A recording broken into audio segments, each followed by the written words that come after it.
रामनगर तराई पश्चिमी का फाटो इको टूरिज्म जोन सैलानियों का सबसे पसंदीदा जगह बन गया है। इस जोन में वन्य जीवों और प्रकृति को करीब से जानने के लिए सैलानियों का हुजूम उमड़ रहा है, जिससे वन विभाग की जमकर कमाई हो रही है। अभी तक वन विभाग पिछले 2 सालों में इस जोन से 2 करोड़ 55 लाख से ज्यादा की कमाई कर चुका है। उसके साथ ही इस जोन से जुड़े जिप्सी चालक, नेचर गाइड, जिप्सी मालिक, स्वयं सहायता महिला समूह आदि सभी ने भी 16 करोड़ से ज्यादा की कमाई इन 2 सालों में की है। बता दें कि रामनगर तराई पश्चिमी का फाटो इको टूरिज्म जो सैलानियों का सबसे पसंदीदा जगह बन गया है। अब पर्यटक यहां सफारी ही नहीं, नाइट स्टे का भी लुत्फ उठा रहे हैं। इस जोन में वन्य जीवों और प्रकृति को करीब से जानने के लिए सैलानियों का हुजूम उमड़ रहा है, जिससे वन विभाग की जमकर कमाई हो रही है। अभी तक वन विभाग सैलानियों से 2 करोड़ 55 लाख रुपए कमा चुका है। तराई पश्चिमी के फाटो इको टूरिज्म जोन को जैव विविधता के लिहाज से खजाना माना जाता है, जहां कई प्रकार की वनस्पतियों और जीव जंतु मौजूद हैं। यही वजह है कि फाटो पर्यटन जोन पर्यटकों की पसंदीदा जगह बन गया है। इन दिनों ये जोन सैलानियों से गुलजार है। सैलानी करीब से वन्य जीवों को निहार रहे हैं। सैलानियों का उत्साह का अंदाजा इसी से लगा सकते हैं कि 2 साल इस जोन को खुले हुए हो गए हैं और अब तक 2.5 लाख से भी ज्यादा पर्यटक यहाँ आ चुके हैं, जिससे वन विभाग को 2 करोड़ 55 लाख का राजस्व प्राप्त हुआ है। इको टूरिज्म जोन की शुरुआत जनवरी 2022 से हुई थी। इस जोन में 50 जिप्सियां सुबह और 50 जिप्सियां शाम की पाली में सैलानियों को सफारी पर लेकर जाती है। इस जोन में 50 गाइड की भर्तियां भी की गई हैं। ये 50 गाइड सैलानियों को जंगल और वन्य जीवों से रूबरू करवाते हैं। वहीं जानकारी देते हुए तराई पश्चिमी के डीएफओ प्रकाश चंद आर्य ने बताया कि इस जोन से 2.5 करोड़ से ज्यादा का राजस्व प्राप्त हुआ है।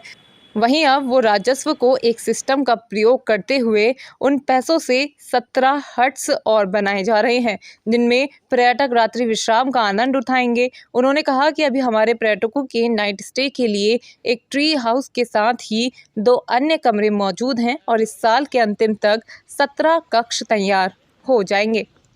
फाटो जोन जब से ये बना है तब से उसके बाद से लगातार उत्तरोत्तर प्रगति के पथ पर है और उसी को हमको देखते हुए हम लोगों ने वहाँ पर पर्यटकों के जो हम पहले जो सफारी करते थे उसके साथ में अब वहाँ पर नाइट स्टे के लिए भी व्यवस्था कर दी है। इस साल के अंत तक हमारे पास लगभग 17 हट्स ऐसी होंगी, 17 कमरे ऐसे होंगे जिसमें कि हम टूरिस्ट को रुकवा रहे हैं। अभी जो हमारे पास चालू हालत में कमरे हैं उसमें लगातार टूरिस्टों की डिमांड है। लगातार पर्यटक कह रहे हैं कि वहाँ पर आने के लिए उनको कमरों की डिमांड लगातार चल रही है। और इसी तरह से हमने जो बहुत सारे हमारे अंदर वाटर होल्स हैं, हम उन वाटर होल्स को पे भी हमारा हमने ये व्यवस्था की है कि पानी लगातार रहे। सोलर पंप्स के द्वारा भी हम लोग पानी की सप्लाई कर रहे हैं। तो इसकी वजह से क्योंकि वाटर होल हमारे लगातार भरे हुए हैं तो उसकी वजह से जो पर्यटक आ रहे हैं उनको वन्य जीवों के दर्शन हो रहे हैं। लगातार अच्छा एक मैसेज जा रहा है। इस तरह से लगभग हम 2-2.5 लाख टूरिस्ट हम इस साल एक्सपेक्ट कर रहे थे कि जो कि उससे ज़्यादा ही हुए। और इसी क्रम में लगातार हमारा प्रयास है कि आगे भी हम इस तरह से करते रहें। चुनौतियां बहुत हैं, लेकिन उन चुनौतियों को पार करते हुए हम कोशिश हमारी ये है कि हम फाटो जोन को एक अलग ही मुकाम पर लेकर के जाएंगे। देखिए, हमारा अब तक जो हम 2 करोड़ 55 लाख रुपए तो केवल सरकार की तरफ को राजस्व मिल चुका है, लेकिन एक ये राजस्व तो गवर्नमेंट के लिए है और हमारा उसको प्लाउ बैक करने की एक सरकार ने स्कीम बनाई थी, तो उसी से हम उसके मेंटेनेंस के काम कर रहे हैं। लेकिन जो सबसे बड़ी उपलब्धि जो है इस जोन की, 2 साल हुए हैं इस जोन में।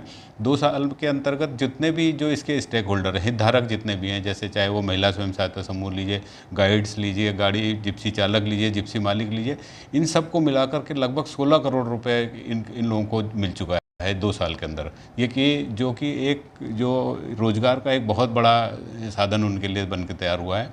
और इस तरह से अगर हम देखें तो ये एक बड़ी उपलब्धि है कि हम रोज़गार सृजन में हम लोग जो इतना काम कर पाए।